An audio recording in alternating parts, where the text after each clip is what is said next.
Producing oil and gas wells have two conflicting characteristics which challenge engineers. The tubing and completion equipment, which connects the formation to the surface, is generally difficult to alter once it's been installed. But the range and severity of producing conditions during the life of a well practically guarantee the need to replace or repair the equipment.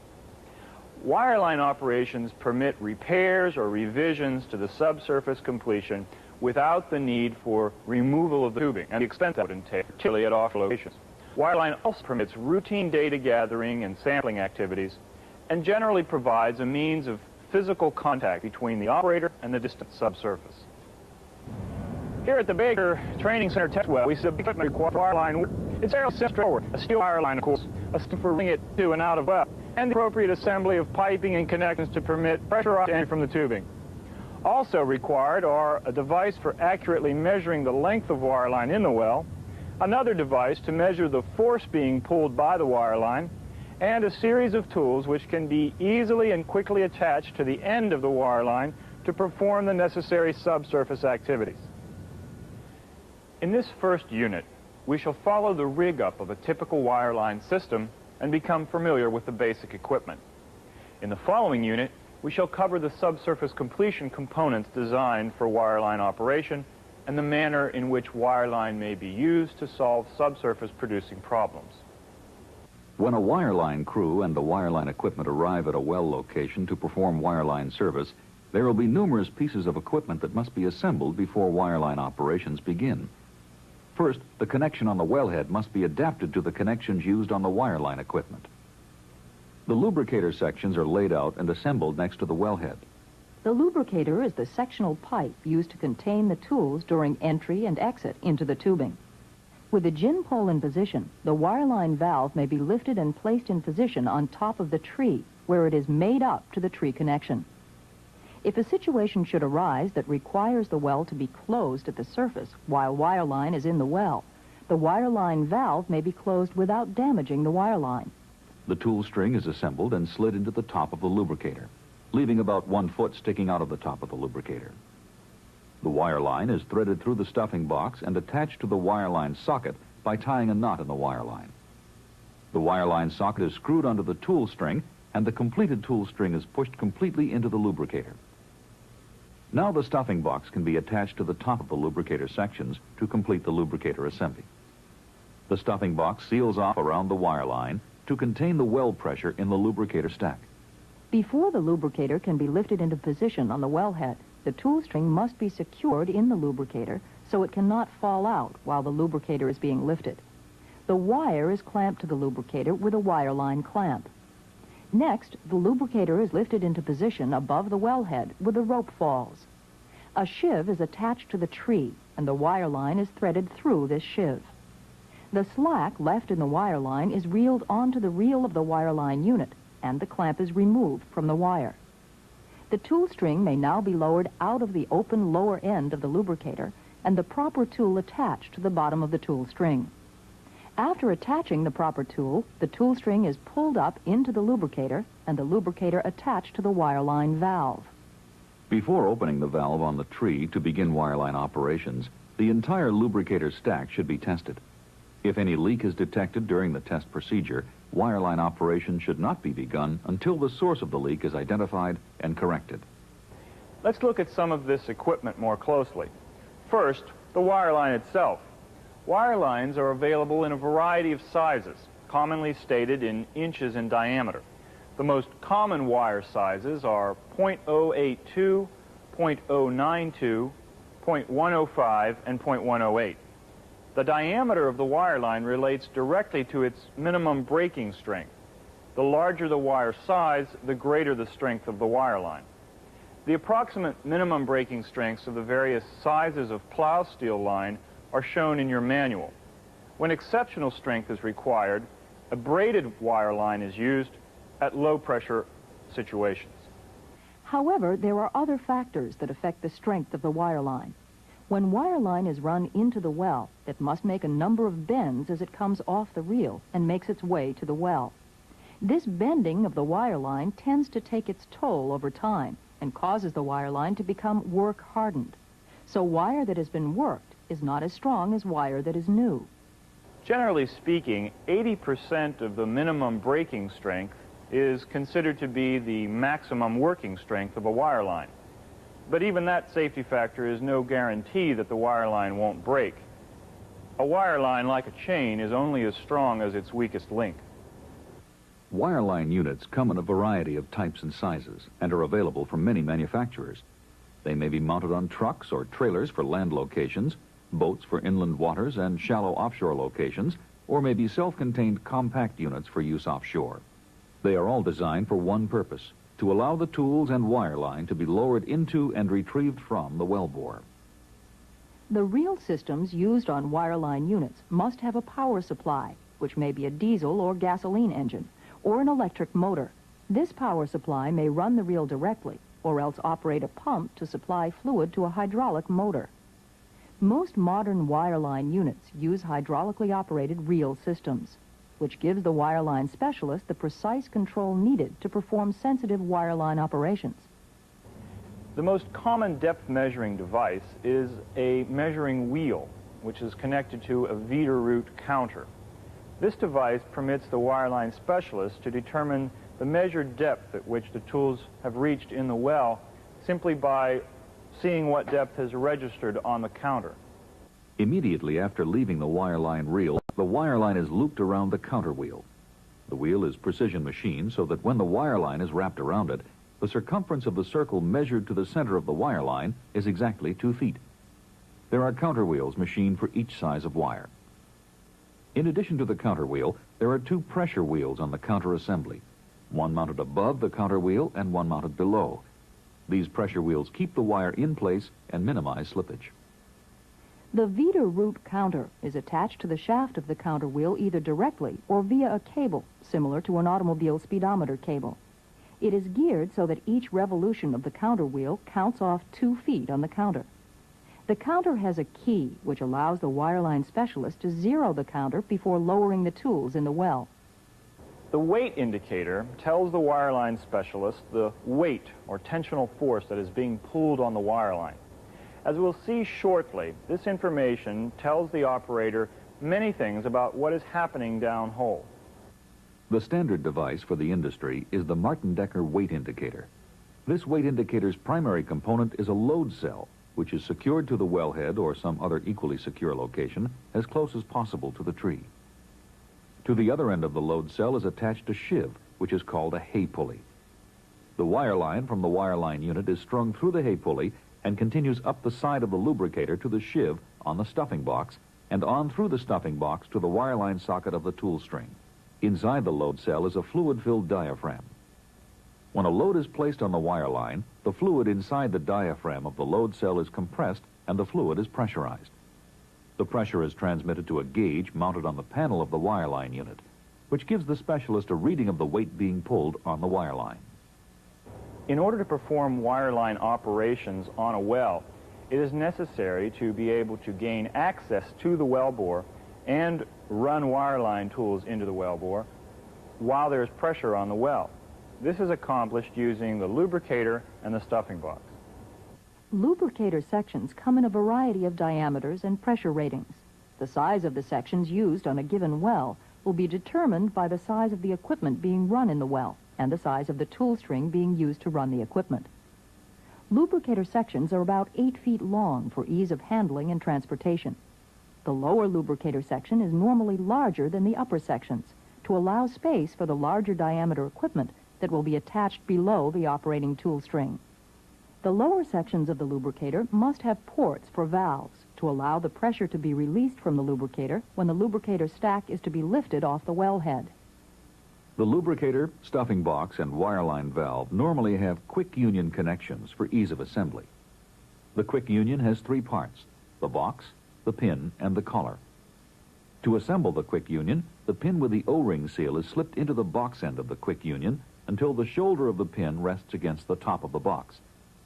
Then the collar is slid down over the pin and threaded onto the box end of the quick union.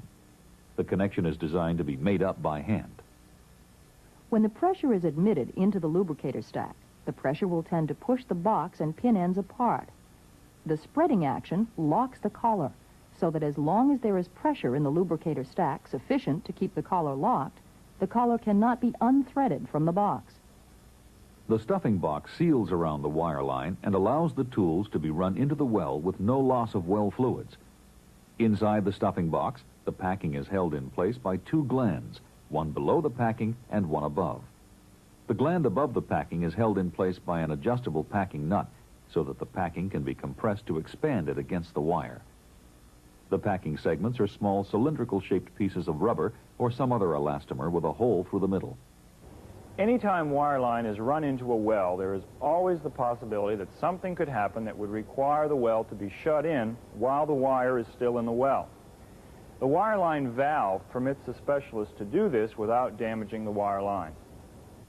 The wireline valve consists of a body, a set of opposing rams, ram stems, ram caps, and an equalizing assembly. The ram assemblies have rubber seals which seal around the wire line to contain the well pressure. The rams also seal in the body of the wireline valve to prevent well pressure from escaping around the ram when the valve is in the closed position. The wireline valve is designed in such a way that when the valve is closed and pressure is released above the rams of the valve, the well pressure trapped below the rams holds them in a closed position. To reopen the valve, pressure must be equalized across the rams. In order to accomplish wireline operations, we must attach to the wireline a tool string suitable to the well conditions and the work that is to be performed. The standard wireline work string is used to accomplish many functions. The weight of the tools allows them to fall into the wellbore with the force of gravity. The mass must be sufficient to overcome the friction of the wire line passing through the stuffing box and the force of the well pressure pushing up against the wire line where it passes through the stuffing box. The higher the well pressure, the tighter the stuffing box packing must be to maintain a seal, resulting in more friction.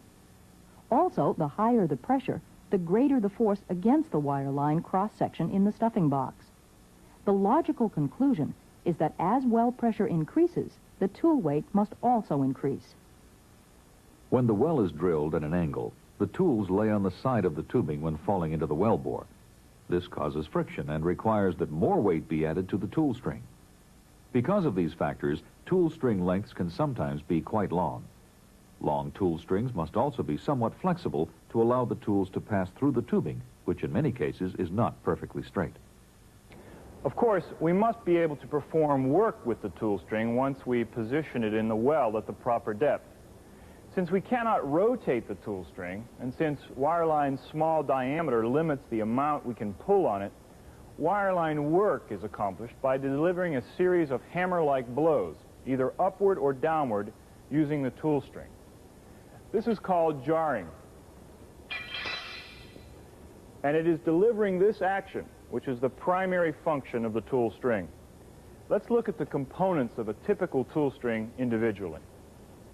The wireline socket provides the means to attach the tool string to the wireline. There are two basic types of wireline sockets.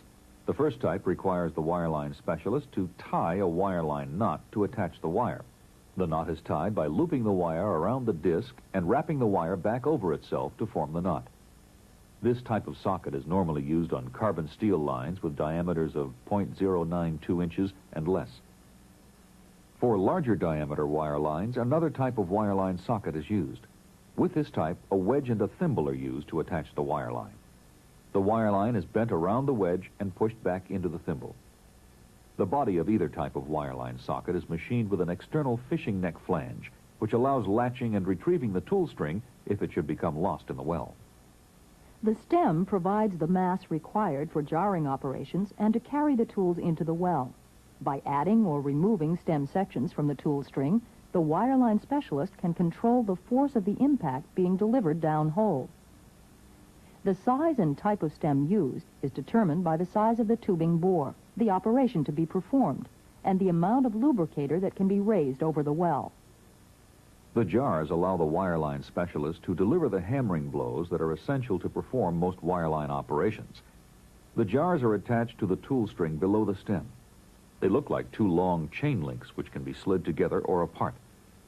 The distance that the two lengths can move from one extreme to the other is called the stroke of the jars. In practice, jarring can be done either up or down. To jar up, the tools are gently lowered until the jars are closed. By pulling up rapidly on the wire line, either by hand or with the wireline reel, the tools are moved to the top of the travel of the jars. When the jars open fully, a hammering blow is delivered upward by the jars and stem on tools attached below the jars. To jar down, the tools are gently pulled up until the jars are opened.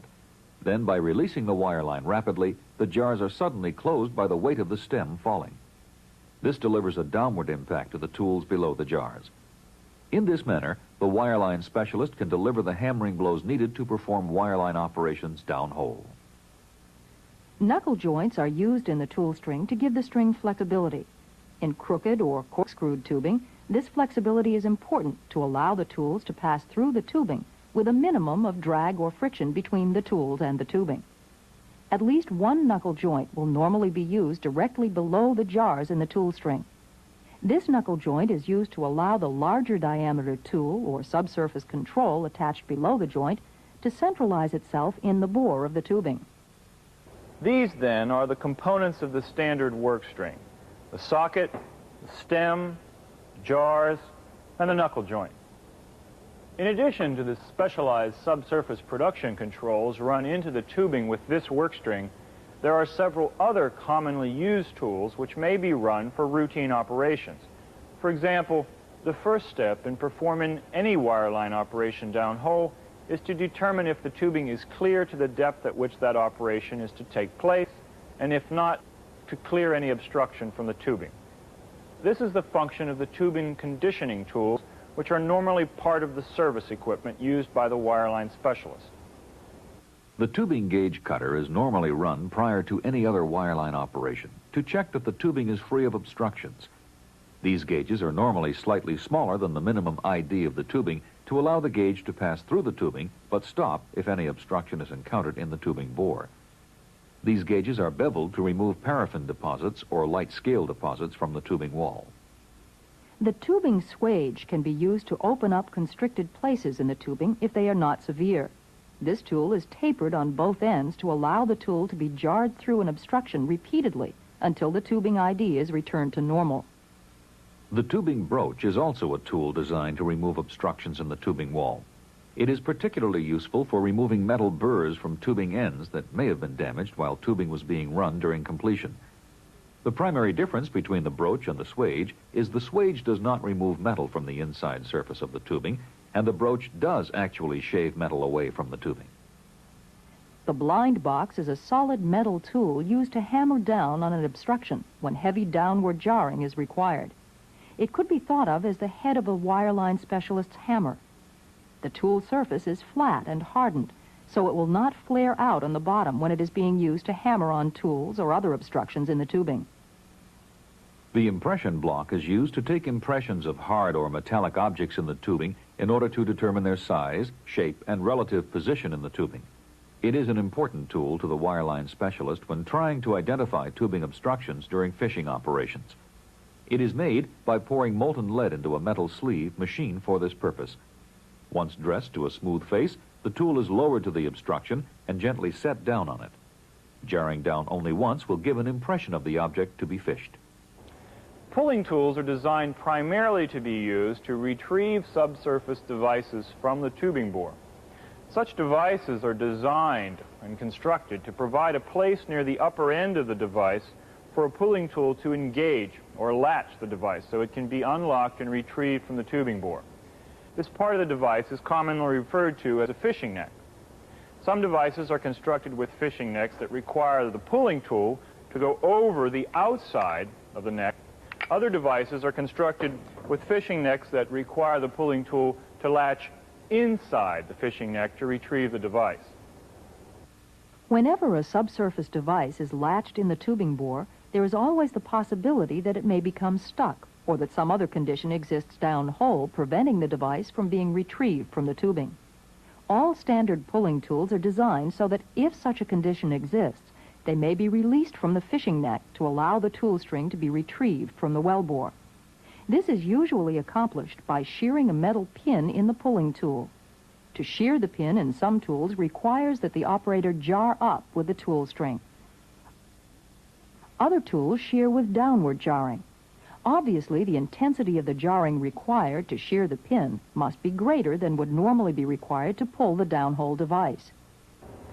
In the process of designing downhole flow controls and other downhole devices to be used in oil and gas wells, it is imperative that these controls be designed to permit their placement at predetermined depths in the wellbore using wireline running tools. In general, these tools are attached to the flow controls by means of shear pins, collets, retaining dogs, or some combination of the three. When the desired depth is reached with the control attached to the running tool, manipulation of the wireline tools places the control in the set or locked position and releases the running tool from the control. This is usually accomplished by shearing a metal pin, which was then used to hold the control to the running tool. Because the design of these running tools is so varied, and many running tools are designed to run a specific control or device, discussion of the running tools will be covered with the discussion of the devices themselves and in more detail in your manual. Sometimes, in spite of our best efforts, the wireline breaks or tools become stuck in the wellbore. Often both wireline and tools are lost in the well and must be fished out. Let's identify now the common fishing tools and give a general explanation of their purpose. The wire finder is used by the specialist to locate and coil the upper end of the wire line so that it may be retrieved with a wire grab. One type of wire finder is a soft metal cylinder which can be flared out to conform to the ID of the tubing in the well at the time. When lowered on a conventional wireline tool string, the wire finder will contact the top end of the wire line, and the specialist can coil or ball up the broken end of the wire, allowing it to be engaged much more easily with a wire grab. Another type of wire finder uses a metal skirt, which is slotted to allow it to flex out against the tubing wall. The slotted cylinder will allow the wire finder to be run through reduced ID restrictions in the tubing and flex back out after passing the restriction. Once the wire line has been located and the upper end coiled or balled, the wire grab is used to latch and retrieve the wire line to the surface. The wireline grab consists of 2 or 3 legs or prongs which are welded to a machined sub with a pin end and fishing neck. Upward movement of the tools causes the coils of wire to catch on the barbs, allowing the wire line to be retrieved to the surface. The center spear consists of a pointed rod which has barbs welded on the OD of the rod. About the only time a center spear is used is when the wire line is balled so tightly in the tubing that the prongs of the wire grab will not move over the ball of wire to allow the barbs to grab it. Some tools are designed to both locate and retrieve the wire line during one trip in the well. These tools are called wire retrievers. The oldest and most popular of the wire retrievers consists of a mandrel, which has a spear point on the bottom and a slotted skirt which floats over the mandrel.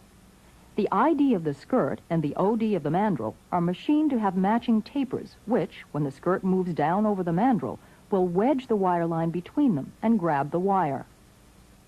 A cutter bar consists of a wireline socket attached to the top 1 or more lengths of a stem and a blind box attached to the bottom. It is used to cut the wire at the top of the wireline socket of a tool string that cannot be retrieved from the well. In such an instance, the cutter bar can be dropped into the well bore, where it will bypass the wire line and fall to the stuck tool string. The blind box on the cutter bar bends the wire over and mashes it against the wireline socket of the stuck tools, thereby cutting it and allowing the operator to retrieve the maximum length of wire line. In some cases, the wireline specialist may choose to drop a go devil before the cutter bar. The go devil is used to provide a base for the cutter bar to mash the wire against. The go devil is slotted its entire length and is designed to be pinned to the wire line. After dropping the go devil, a cutter bar may then be dropped to cut the wire line at the top of the go devil, after which the go devil can be retrieved. The Kinley snapper is another tool designed to cut the wire line at the wireline socket. The assembly is allowed to fall into the well pinned to the wire line, and when the snapper strikes the wireline socket, the crimper and knife force the slipper to move sideways in the tool, cutting the wire line between the slipper and the knife. This action also crimps the wire line between the crimper and the clipper, which allows the snapper to be retrieved with the wire line. Like the cutter bar, the snapper must have a solid base upon which to work to cut the wire line. If there's any doubt that it will be able to reach the wire line socket, a go devil may be dropped ahead of it in order to give it that solid base.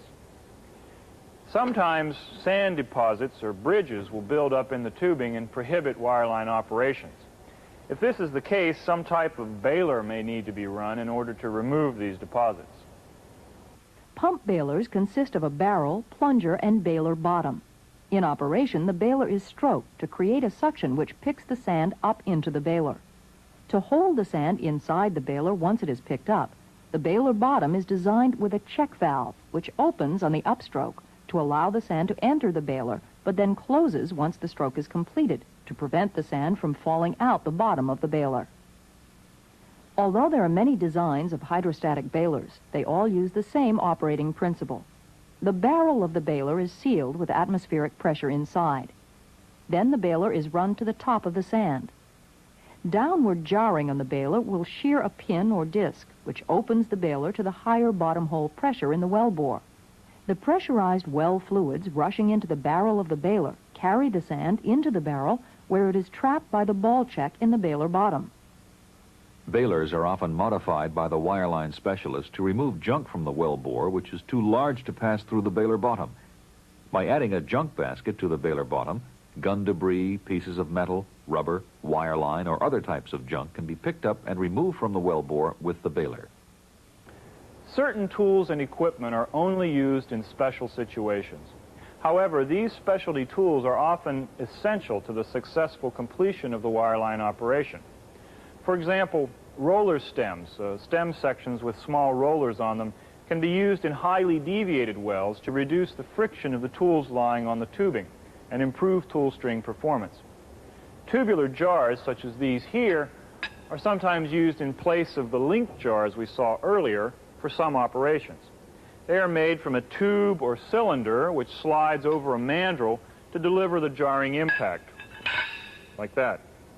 Hydraulic jars, or mechanical detent jars, such as these here, are used by the wireline specialist to deliver a harder jarring blow upward on stuck tools or subsurface controls than can be delivered with the mechanical jars.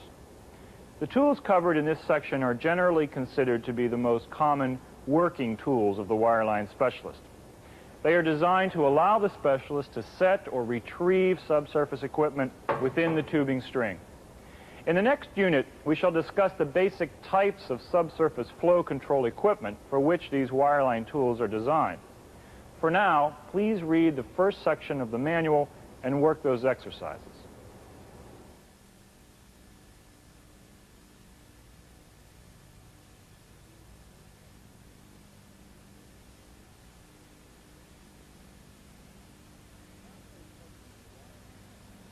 A primary purpose for wireline operations is to enable the operator to place a variety of flow control devices at various locations within the tubing string.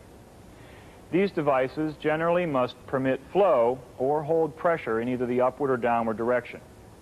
In order to accomplish this, the devices, or controls as we call them, must have a place to anchor and an attachment for locking them in place, a locking mandrel.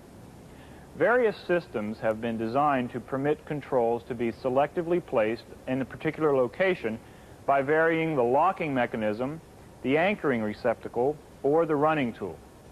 Different manufacturing and wireline service companies have designed different solutions to the problem, and the result is a wide variety of unique selective wireline production control systems. In this unit, we shall try to summarize the fundamental differences and similarities among the most commonly used systems.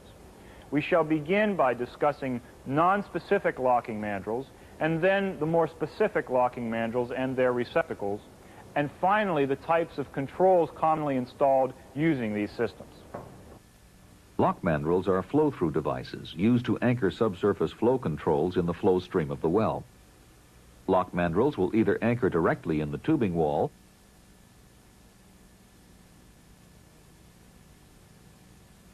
in a collar recess or in a special receptacle provided in the tubing string.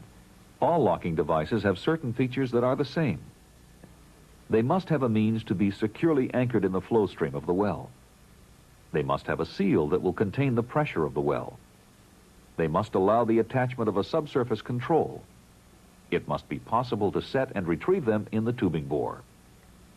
Tubing locks are lock mandrels that can be anchored in the tubing without any special receptacle being provided. Slip locks anchor and seal on the ID of the tubing, while collar locks, like collar stops, use the collar recess in API threaded and coupled pipe for anchoring the lock mandrel. The main advantage of the collar lock mandrel is the higher pressure rating for all sizes as compared to the slip lock. This is because the lock uses the collar recess on API threaded and coupled pipe as the locking profile. This provides a more substantial surface to support the lock mandrel. These locks are also capable of supporting a positive pressure differential from both directions. In order to unlock and retrieve a tubing lock, it is necessary to equalize any pressure that might be held beneath the lock and its attachments. An equalizing sub is normally run between the tubing lock and the subsurface control for this purpose. The equalizing valve is held in a closed position by a spring and protrudes slightly into the bore of the body. To equalize the pressure beneath the lock mandrel, a prong is run attached to the pulling tools. The prong is run through the bore of the lock mandrel and pushes the valve open. Once the pressure has been equalized, the lock may be unlocked and retrieved. The slip lock can be used to anchor plugs, safety valves, pressure regulators, or bottom hole chokes. These locks are usually limited to use in low volume, low pressure wells. This is because slip locks have a relatively small flow area through the bore of the lock and limited pressure ratings because the lock uses the tubing wall itself to anchor the lock, and the condition of the tubing will deteriorate with time. Most wells today are completed with future wireline work in mind and have a series of receptacles or landing nipples included in the completion string. These landing nipples are designed to permit specific locking mandrels, nipple locks, to be installed in the nipples. Most subsurface controls are installed using this equipment.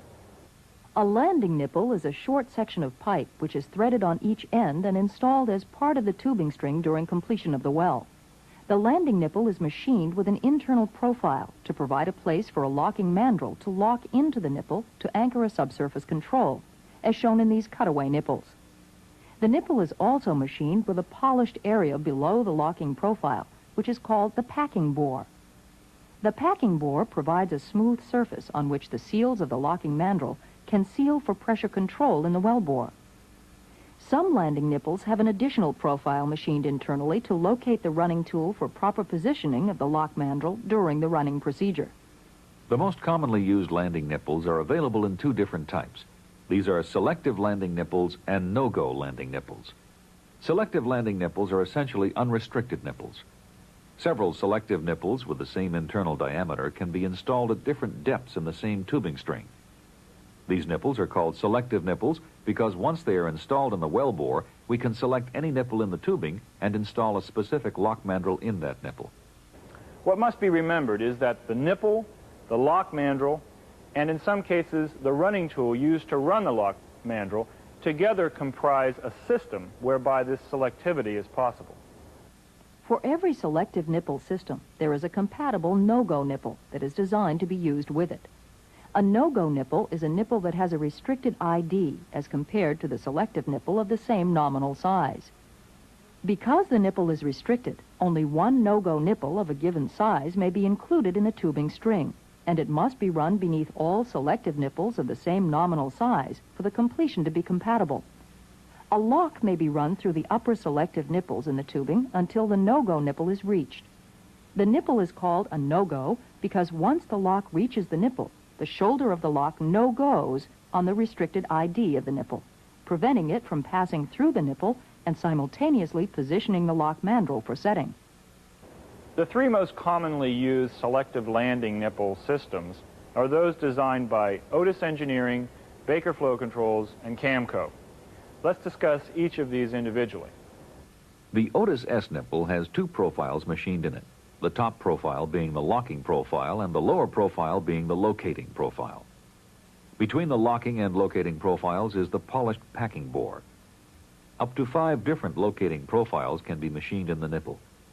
This means that as many as 5 different selective nipples can be placed at various positions within the tubing string during the completion of the well. The Type S lock mandrel consists of 2 sub-assemblies, the locking assembly and the locating assembly.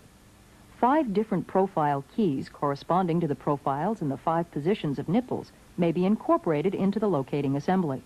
For example, if the locator keys used on the locator are position 3 keys, then the lock will only locate in the position 3 nipple.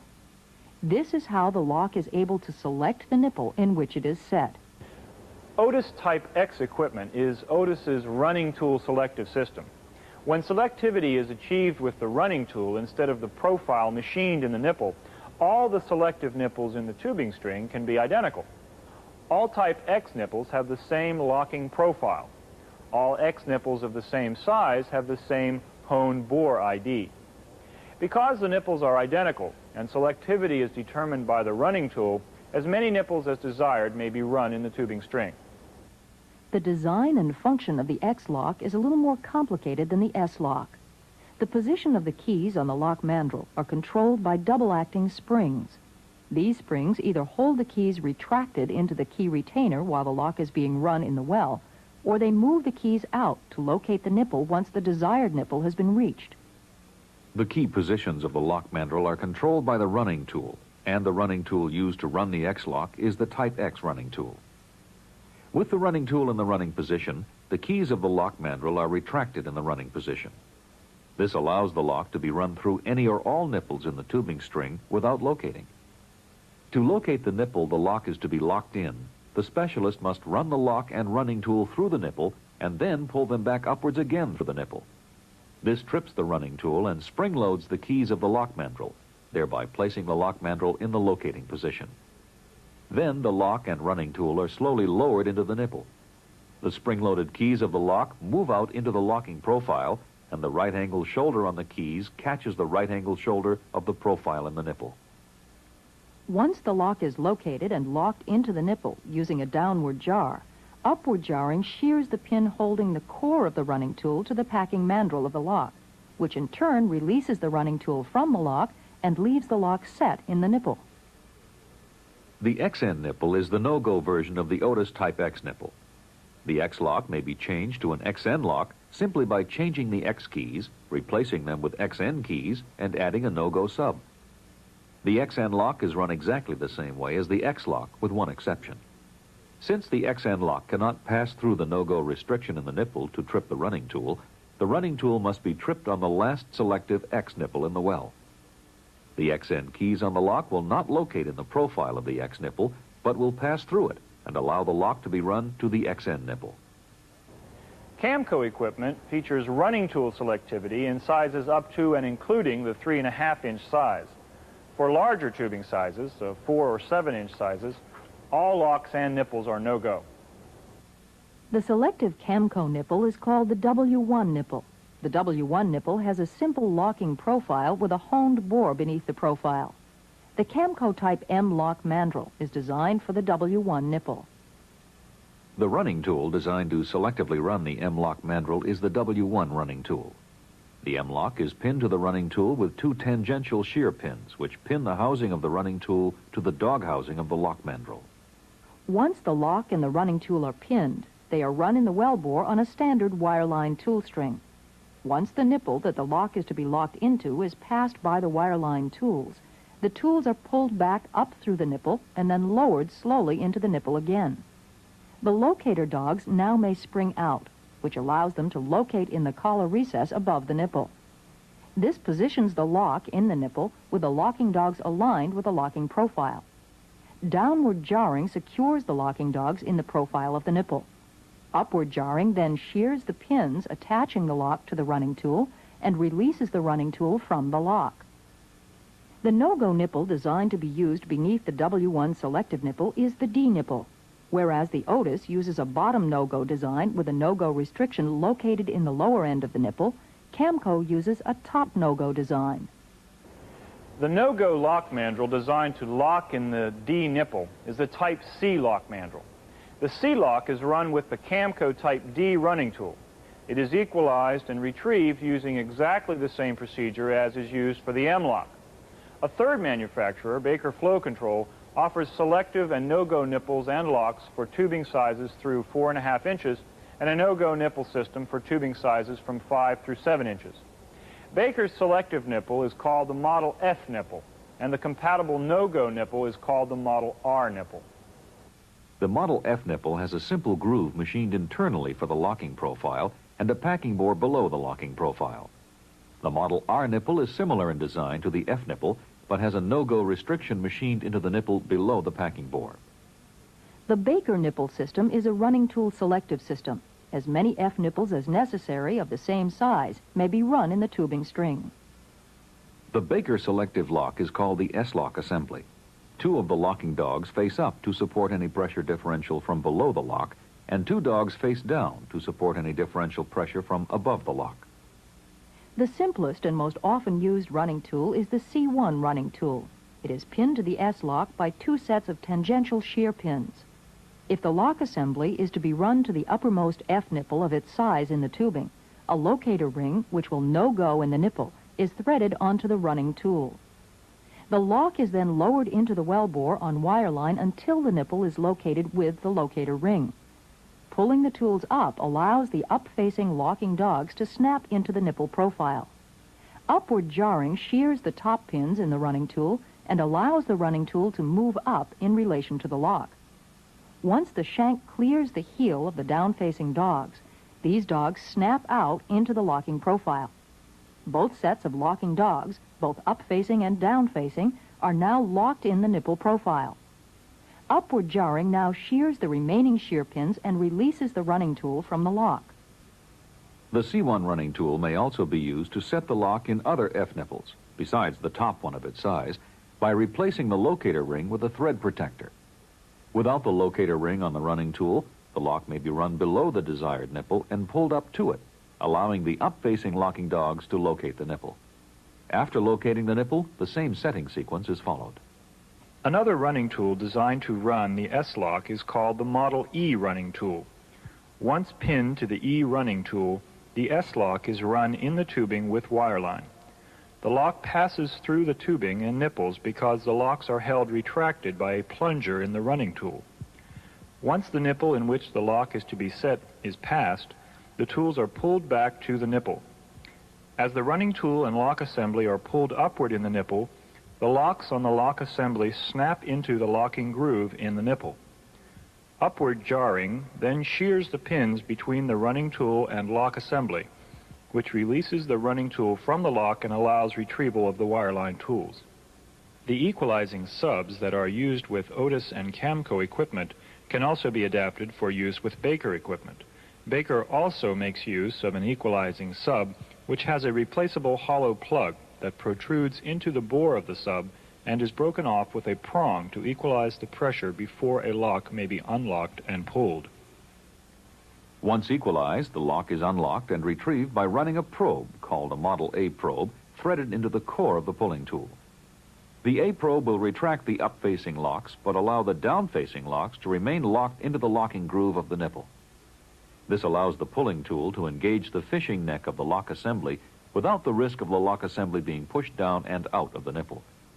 Once unlocked and latched by the proper pulling tool, the lock is retrieved to the surface. The Model R nipple is the compatible no-go nipple designed to be used beneath a string of F selective nipples. Available only in small bore sizes, the R nipple uses a restriction beneath the packing bore of the nipple to locate and support the lock in the nipple. The Type Z lock assembly is normally used in the R nipple. It is located and supported in the R nipple by a no-go shoulder machined on the subsurface control used with the Z lock assembly. Now that we have reviewed lock and nipple systems, we are ready to discuss some of the more common subsurface controls which are run using these systems. It should be remembered that the locks we have briefly discussed are used to anchor subsurface controls and would rarely be or ever be used alone. One of the most common subsurface controls that is anchored by the lock mandrel is the plug. Plugs fall into 3 basic categories, depending upon which direction they hold pressure. There are plugs designed to hold pressure from below only, above only, and from both directions. Plugs that hold pressure from below only isolate the tubing and wellhead from the formation pressure. These plugs are used to allow removal or repair of wellheads and for safety applications when a well is not flowing but still has the potential to flow. This type plug usually is designed so that if the need arises, fluid could be pumped through the plug from the surface to kill the well. Plugs that hold pressure from above only isolate the formation from pressure that is applied to the tubing. These plugs are used to test the tubing to circulate and displace well fluids and to set hydraulic packers. This type of plug is not usually set on a lock mandrel. Instead, it either locates in a nipple profile or locates in a no-go nipple to support the differential from above. Plugs that hold pressure from both directions are designed to be used to isolate and separate two producing zones in a well. In such a situation, the pressure differential could be from either direction and could change as one zone is produced. Therefore, the plug used to separate two zones must be able to hold pressure from both directions to assure that the zones remain isolated. In your manual is a discussion of various plug assemblies by category. The lock mandrel systems normally used to anchor these plugs is also identified. Another control device, the subsurface safety valve, is placed in the flow stream of many wells for protection against uncontrolled flow in the event surface flow control equipment fails or is damaged. In such cases, the subsurface safety valve is designed to close automatically. The Wireline retrievable safety valve is run and retrieved using Wireline methods. It may be surface controlled or subsurface controlled. The surface controlled valve is run in conjunction with a lock mandrel to a special safety valve nipple. The nipple has two polished packing bores, one on either side of an entry port for the hydraulic control fluid. As long as pressure is exerted by the control fluid, the valve stays open to allow the well flow to pass through the valve. A subsurface controlled safety valve is a Wireline retrievable subsurface device which closes in response to changes in the flowing characteristics of the well. Two basic designs are in use: the differentially operated valve and the pressure-operated valve. The differentially operated valve is a velocity-sensitive valve. The valve is held in the open position by a spring and is normally open. If the well is allowed to flow uncontrolled, the increased flow velocity creates a pressure differential across the beam, sufficient to compress the spring and close the valve. The pressure-sensitive valve uses the existing wellbore pressure to control the safety valve. This type valve makes use of a pressurized dome or bellows which is charged at the surface. If the wellbore pressure drops below the dome pressure and spring tension, as in the case of high-velocity uncontrolled flow, the valve closes. Another commonly used device installed using Wireline is the gas lift valve. Modern gas lift installations are designed to allow gas lift valves to be installed and removed at various locations within the tubing string to allow the well to be unloaded or produced using gas lift. The side pocket mandrel is used to hold the valves and is run as a part of the tubing string. It is usually full tubing bore through the bore of the mandrel and incorporates in the design of the mandrel an offset side pocket. This side pocket has ports which provide for communication between the tubing and the casing. The side pocket has polished packing bores machined above and below the ports and a locking profile in the upper end of the pocket. The major advantage of the side pocket mandrel is that when these devices are installed in the side pocket, full tubing bore is maintained. Because the side pocket is offset from the center line of the tubing, it is necessary to devise a Wireline tool string that can kick over into the offset of the mandrel when controls must be run or retrieved. This is accomplished by using a device called a kickover tool. There are various designs for these kickover tools. Some require that special changes be made in the side pocket mandrels in which they're run. The main thing to remember is that not all kickover tools will work in all side pocket mandrels.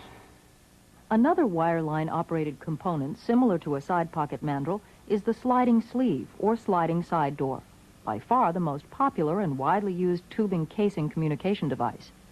The sleeve is run as an integral part of the tubing string and has an inner sleeve which, when positioned so that the slots of the inner sleeve align with the ports of the housing, will allow communication between the tubing and the casing.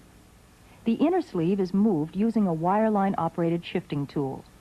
Some sliding sleeves are designed to be opened by moving the inner sleeve up, and some are opened by moving the inner sleeve down. If the seals in the sleeve ever begin to leak, a flow control known as a side door choke may be set in the sleeve. The side door choke locks in the nipple profile of the sleeve and seals in the packing bores, located in the top and bottom subs of the sleeve. This prevents the leaking sleeve from communicating between the tubing and casing. The well can continue to be produced until the tubing is pulled and the sleeve replaced. Another device that can be set across the sleeve allows communication between the tubing and casing while plugging the tubing area beneath the sleeve. This device is called a separation tool. A pack-off is used to patch an internal tubing leak to allow the well to be produced until the tubing can be pulled and replaced. Pack-offs are run and retrieved using wireline methods. The pack-off consists of two sealing elements which are attached to either end of a spacer pipe. When run in the well, these two elements straddle the hole in the tubing and seal on the ID of the tubing. The seals on the elements are mechanically expanded against the tubing wall when the pack-off is set. These are the most commonly used subsurface flow controls that are wireline operated. The procedures for running these devices are outlined in Section 3 of your manual. Also in that section are descriptions of sand bailing and fishing operations, two activities that, unfortunately, are often part of the wireline specialist's routine. Please read this section along with Section 2 carefully before working the appropriate exercises. You should then have a basic understanding of the complete range of wireline operations. Good luck.